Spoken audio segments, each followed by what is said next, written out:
Hello to everyone who's watching. It's a pleasure to have you guys here accompany us. I'm with Elias Crespin, a wonderful artist. Elias, thank you so much for having a conversation with us.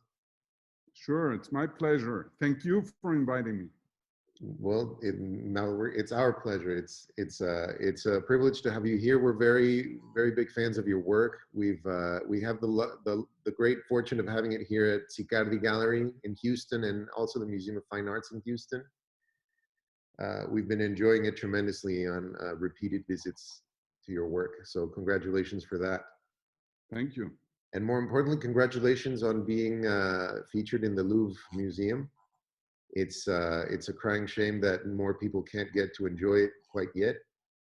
But you know, if for those of you who don't know, Elias's work On du Midi is currently. Is it currently functioning? Is it, have they turned it off? No, we have it stopped right now. Mm-hmm. But yeah, should be working, but not because the museum is closed, so Yes. it stopped. The sculpture. But I mean, how does it feel to have your work in such a place? Well, it's incredible. It's I try not to think very much about it. Yeah. It's crazy in a way. How is it that I was invited to have a permanent installation of a work of mine in the Louvre, you know, permanent. In any museum, it's already incredible. Yeah. But at the Louvre, which is not a usual museum for contemporary art, yeah. And it has a tradition of inviting artists to integrate their works to spaces or to the architecture of the museum, but it's rare anyhow. Yeah. So it's really a very special situation, and it kind of justifies having moved to Paris. Yeah. Well, that's nice. That's an added bonus, I'm sure. Yes. That's fantastic. Well, congratulations again on that.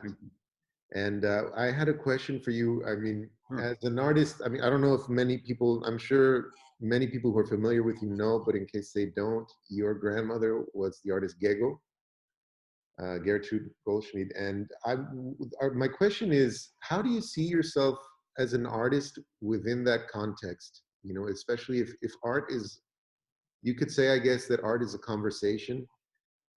And so in that sense, in kind of like an intergenerational sense, what kind of questions do you think you want to answer? And again, you know, how you see yourself as an artist? Well, I grew up visiting very often, like almost in a weekly basis, visiting Gego's studio. And as a kid, I would come and stay there with her. I was left, my mother had to do her things. So I stayed the whole afternoon after school. And it was a place of peace for me, where I could freely play with materials and let imagination do things, or draw. Also, she gave me color classes for a period.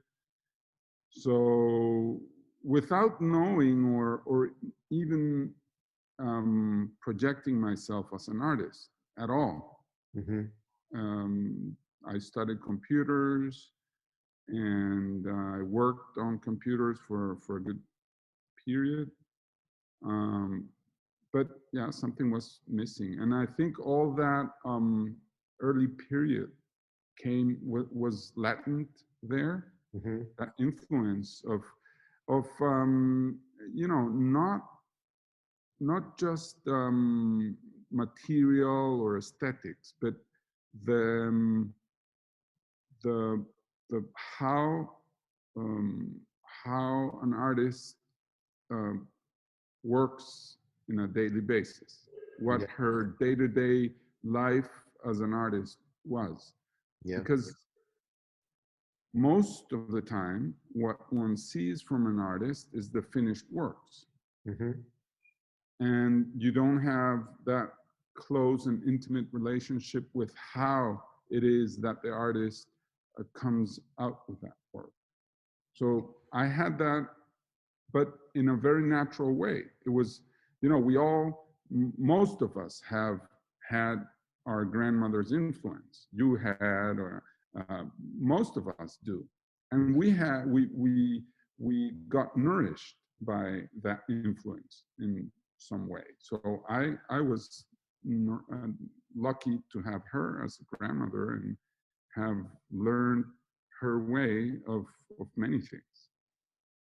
Well, that's fantastic. And I think, well, obviously as an admirer of your work, I think it was a great fertile ground. It proved to be very fertile. And then from the conversation point of view that you brought out, there's also, it's very interesting to witness or to see the connection that the influence of an ancestor can have on someone. Yeah. And be there in the Houston exhibition and see my work together with her work. Yeah. Must be very interesting, and because we are all grandsons of our grandparents, so we all relate to that somehow. Absolutely. And yeah, I read a book by the same author of The World of Sophia in my youth, and a novel, philosophical novel also, that's called, in Spanish, it was The Mystery of the Solitary by Justin Gardner, the same author of Sophia's World. And what I remember, like the big idea behind that was that every 2 generations, history repeats. I didn't choose to be an artist to agree with him, but well, it's another example that somehow it happens. Yeah. Yeah, it's well, I feel like much in the same way that your work kind of functions. There's there's often invisible strings pulling at us, I guess, right? I mean, there's influences everywhere. Yeah, and a friend also told me once that Gego's work asked to be moved, and I'm moving it. That's what he says. Well, that's actually, yeah, that's kind of where we were going with the next question. I mean, there's a level of contrast there in that maybe like a traditional sculpture has a certain imposition in over the space around it, like where it moves and it creates a different space, whereas your work flows with the space or interacts with the space and is, in that sense, it absorbs, I guess, much more of what is going on around it. But I guess your friend put it very concisely.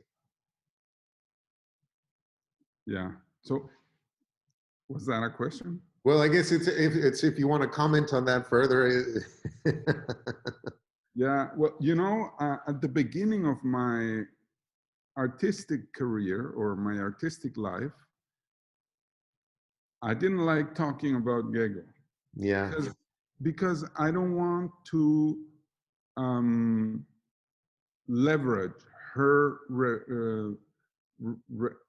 reconnaissance, her recognition for myself. You know? But I think I can do it now. So, sure, I think so, yes. Yeah, but I was really, I even rejected working with a gallerist who did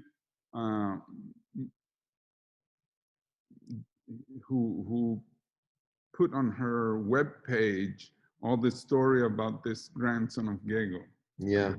So I said, okay, I told you from the beginning, this was not the way. You did it, we're not working.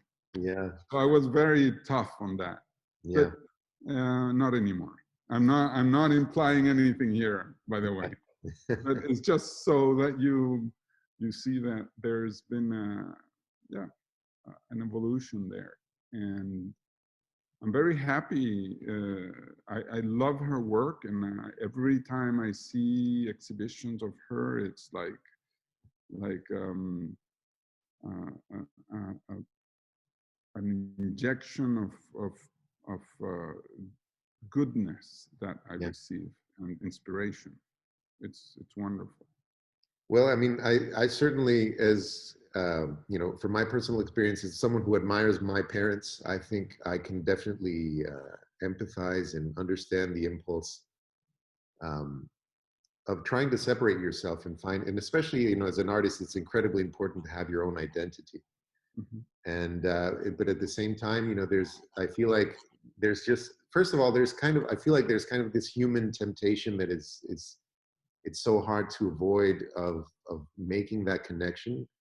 And especially like if within the context of, for example, of art being a mirror to ourselves, you know, if we can add that level of complexity, you know, especially for example in the Museum of Fine Arts, as you mentioned, having your work so close to hers, you know, I guess it's so tempting, impossible to resist almost, to kind of make a connection there and add an invisible line between those two schools of thought. Nice. So I hope you don't mind, you didn't mind No, no, no, no, no, at all, 100%. I'm just, it was like anecdotic that I brought the subject. Really, no feeling, no hard feeling at all, Thank at you. all. On the contrary. Thank you so much. Well, I mean, it interestingly brings us to a different topic, which I wanted to ask you about. I mean, you mentioned in the presentation you had with the Louvre that your work is a collection of individual elements and this, I guess my question to you is going to be, you know, is there a narrative? Is it intentional that these elements exist completely by themselves?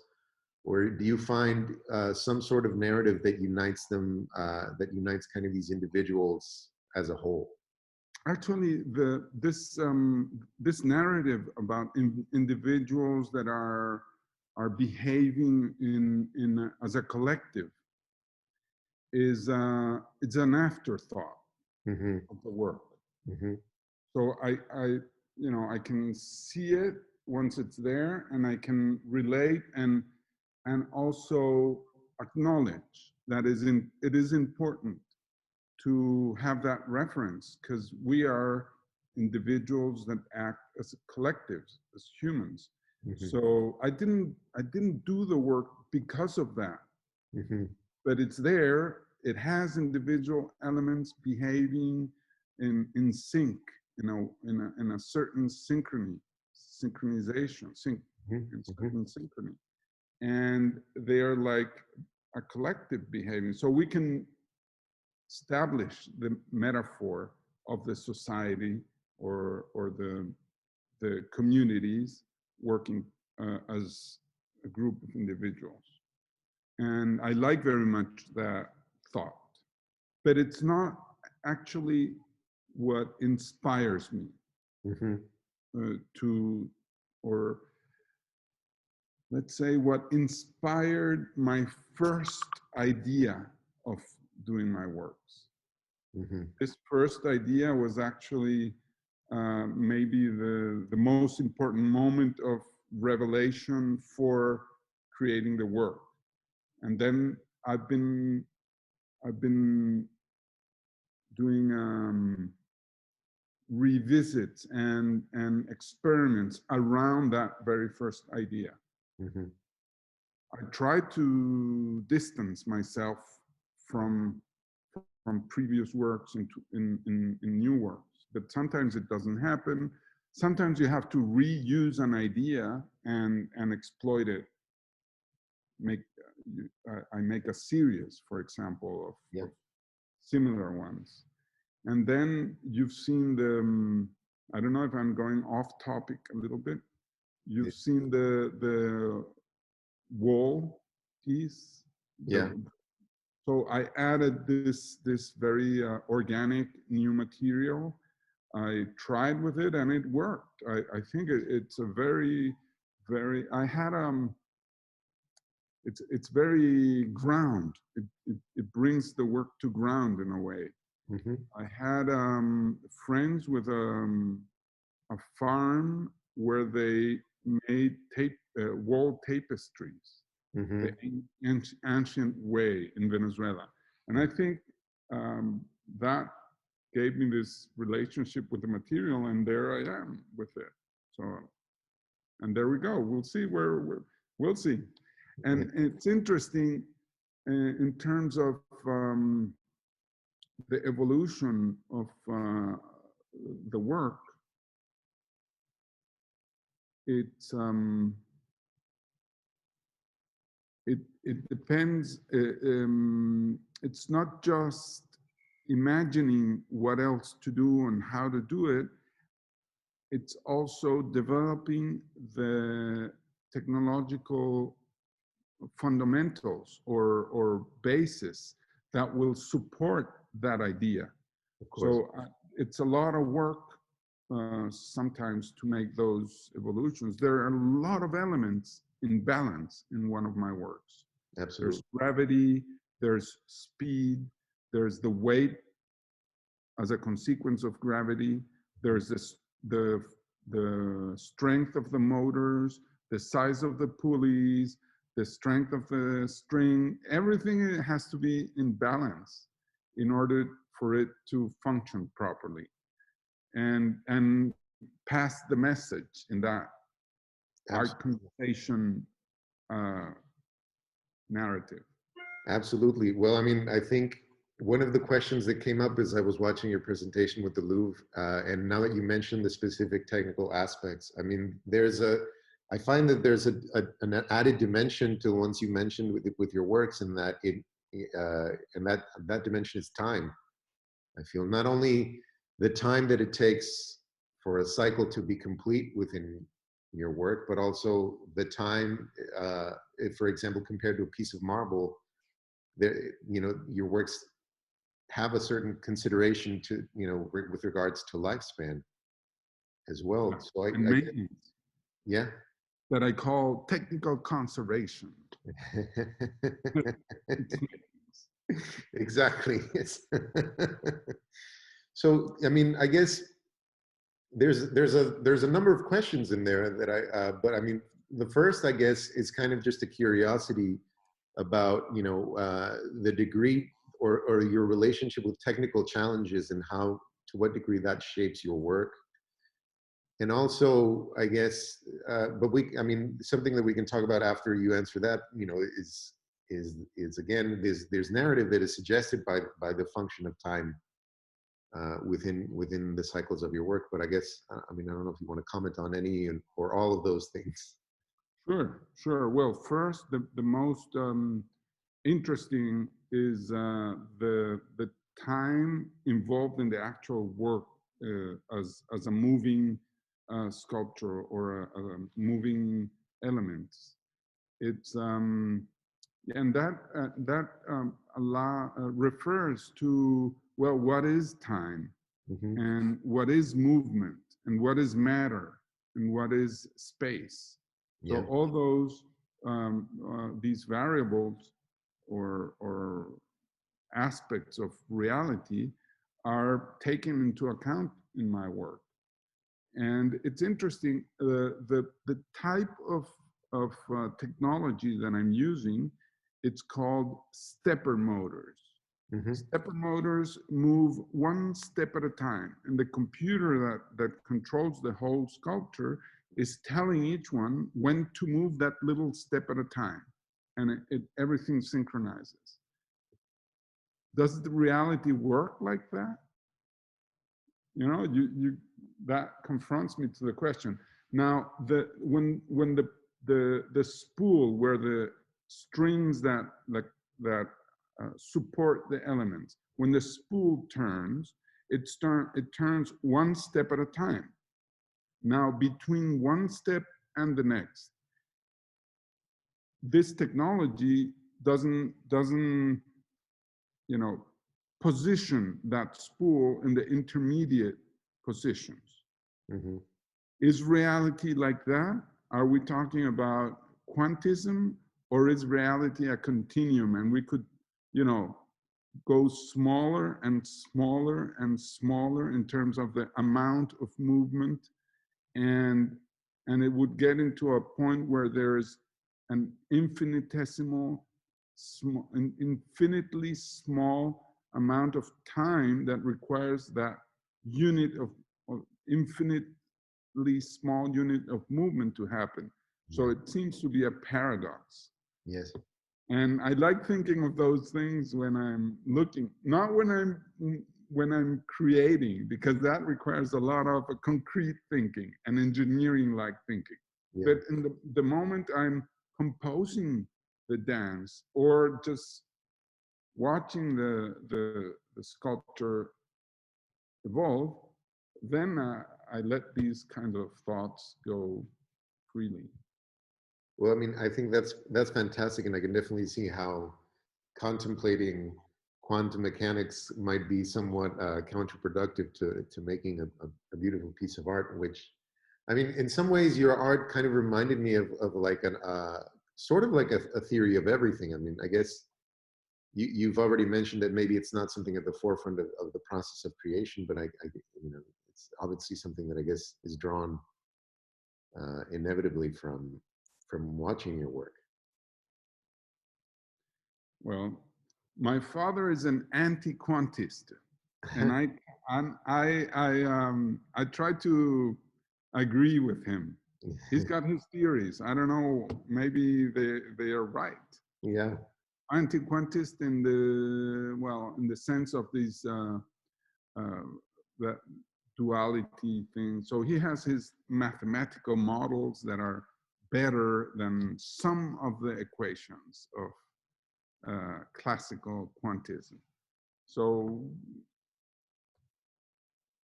that gets into my thinking sometimes in the works. Absolutely.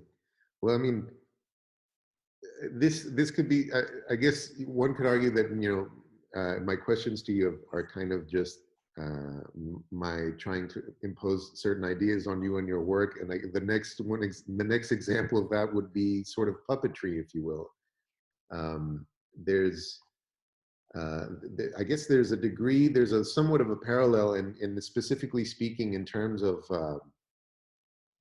kind of piggybacking a little bit on the metaphor for society that your works might sometimes imply. It makes me think of free will as well, watching your works. I don't know if you would like to, comment on free will, I guess maybe in the context of artistic creation, but I mean, is that something that you've wrestled with, or is that something you're trying to get across in some way?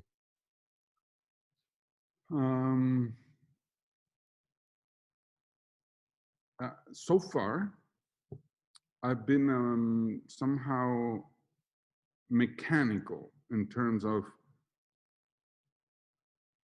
the outcome of how my, it's been, or not mechanical, but it's been, in Spanish you say fortuito.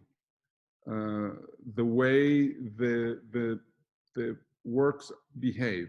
Mm-hmm. They are good enough, they are behaving well enough in terms of how I want it to be. Mm-hmm. So I'm using that good enough state to create this art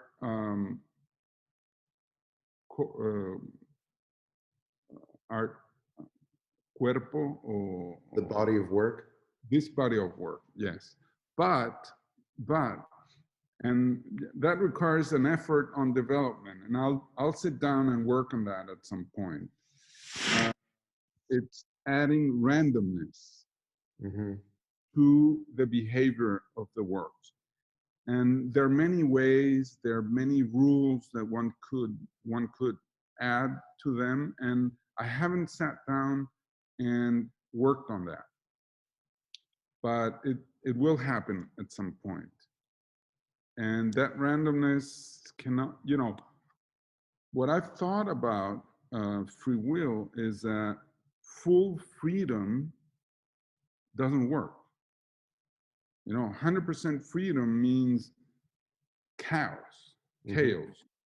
It, you know, there are no rules of behavior. As we see, you drop a pencil and it falls if you're on Earth, because there's gravity. And for all the history of humanity and observation, we've seen that happens. So we expect that to happen always. That's a rule. That's a law that we observe that exists in nature. So if there weren't rules, how would matter interact among itself? How would one atom interact with the other? There's a way in which that happens. And that way, it implies a rule that is set up somewhere, somehow, by someone, or I don't know. But there are rules, even though they're so complex and so much combined and intertwined ones with the others, that we see them as random. Yeah. Or that we, going into our consciousness, that we decide things. Yeah. And maybe we don't. We think we decide, and it's just a whole bunch of rules happening together that make us feel like we decided. That could be the way it is, but it could be that really there is free will. I'm not saying I'm in one. I'm oriented to one or the other option.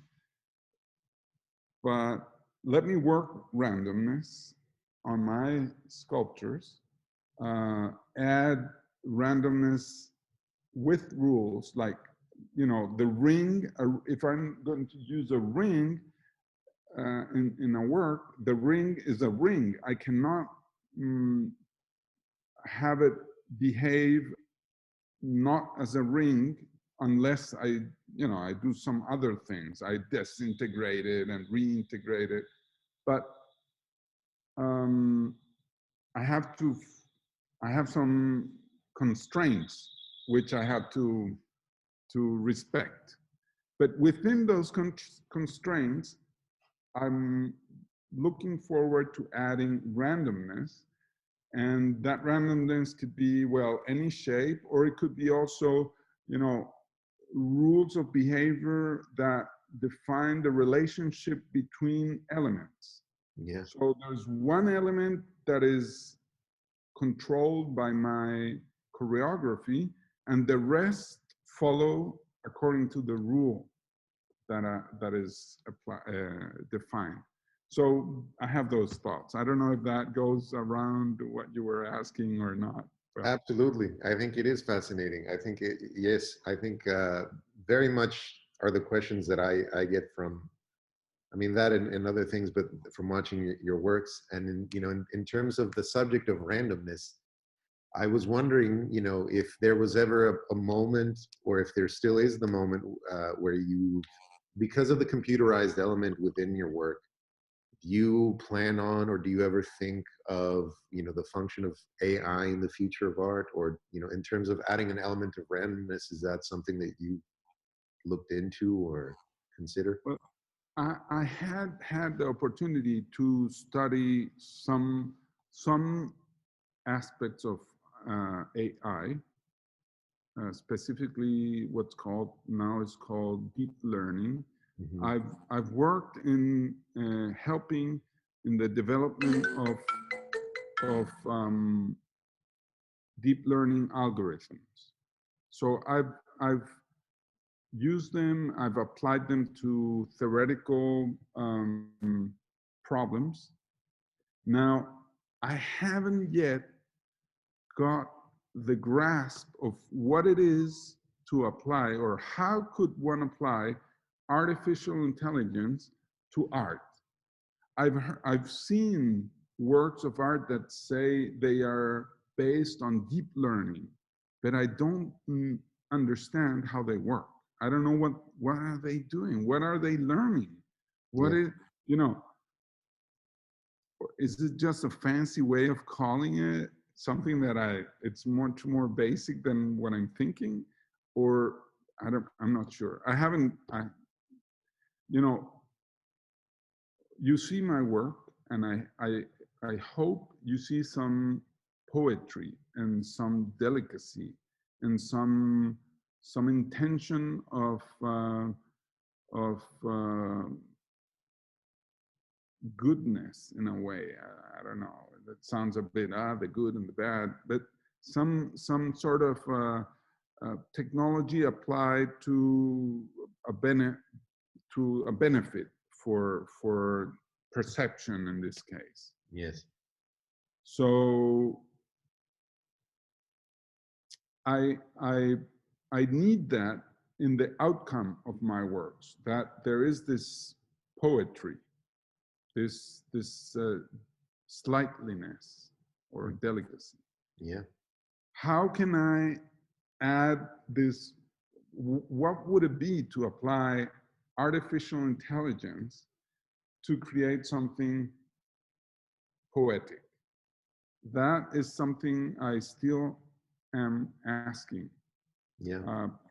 And it's a problem in terms of there is this technology, understand it, and then how, in this communication or conversational process that art is, how does that get in? I'm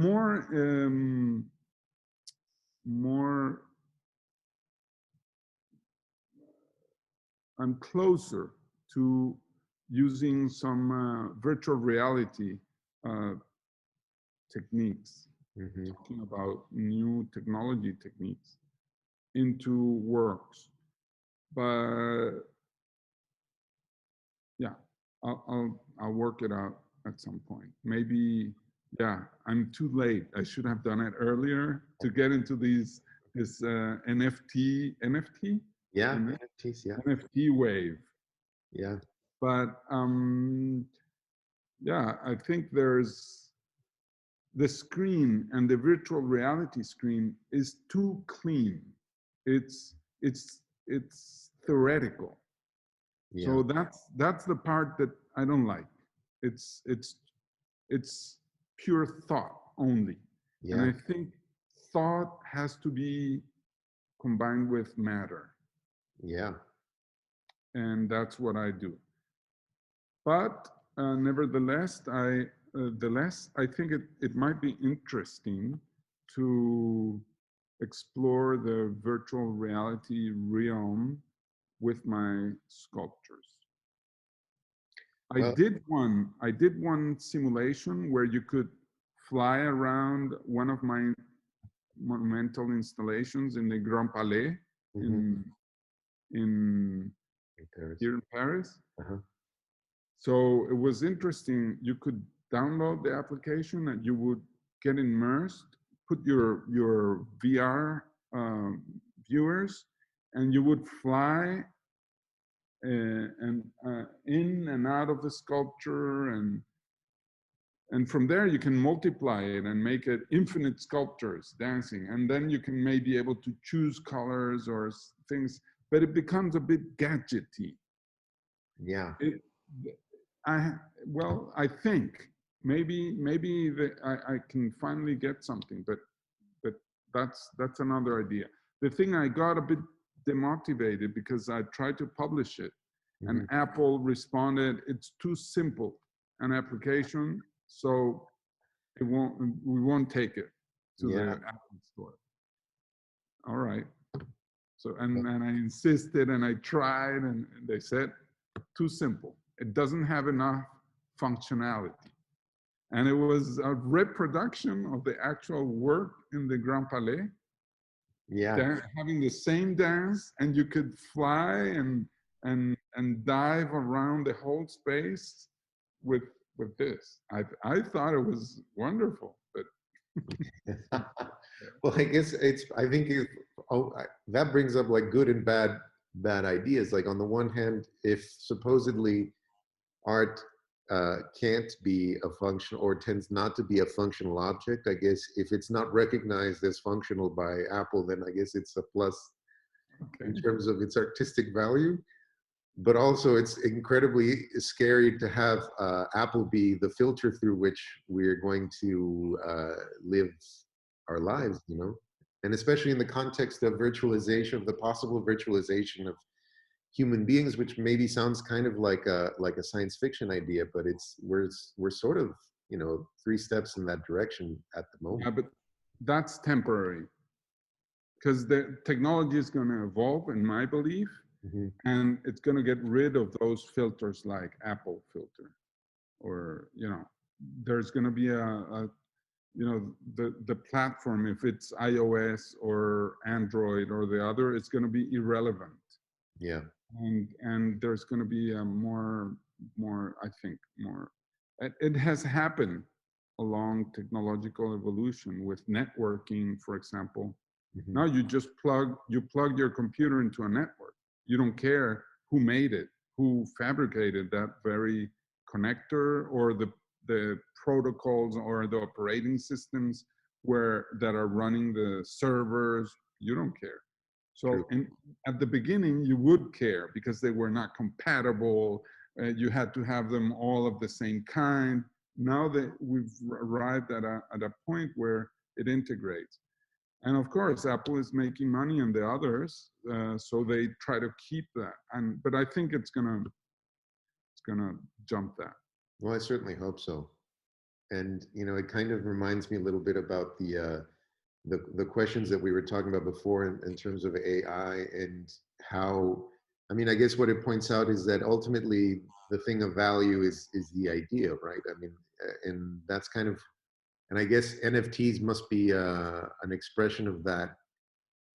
Well, one would hope that it's kind of an expression of, of a recognition of that, in the sense that the idea is the thing of value, maybe, or Yeah, but which idea? well, that's The, always the the idea question. of the person who thought of the NFT process for art, or the artists that No, are presenting their works there, because yeah, it's I think the value.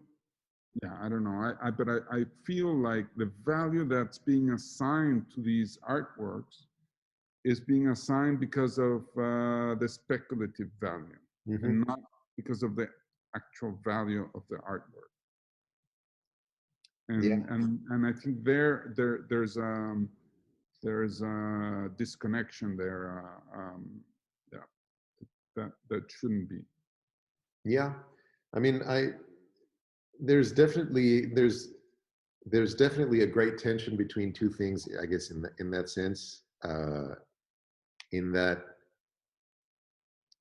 there's like a trendiness aspect there. You know, there's fashions and there's things that motivate us, and then obviously there's things that are. I mean, I'm opening a big can of worms with this, but like, you know, there are ideas that in certain ways have proven that they have a certain quality, but the same, I mean, something that's, I mean, what's interesting to me about NFTs is this kind of whole trend, and similar to what you were saying about the democratization of things and ideas, and in theory, you know, one could say that that's kind of somewhat the intent, I suppose. It, when you see the values that have come, you stop thinking that. Yeah, Because I agree, great that artwork is spreadable like this, yeah, but it's not that. yeah, That's like it's the process. The goal, the objective is to make money. yeah. And I heard a short part of a master class by Jeff Koons recently. Hmm. And it's very interesting what he says about what matters is the feeling. It doesn't matter the color, the material. it's the feeling that the artwork wakes on you. So I'm trying to keep that in mind. I agree. I mean, I think it's a fascinating idea and maybe a great place to stop. Elias, thank you so much for this fascinating conversation. It's been an absolute pleasure, and hopefully we'll get to repeat it one day in person. If you ever come to Paris, you want to visit the studio, you're welcome. And of course, we'll go to see the On du Midi together. I would be completely fascinated and super happy to do that. All right. Thank you, Dave. Thank you very much for this invitation. Gracias, Elias.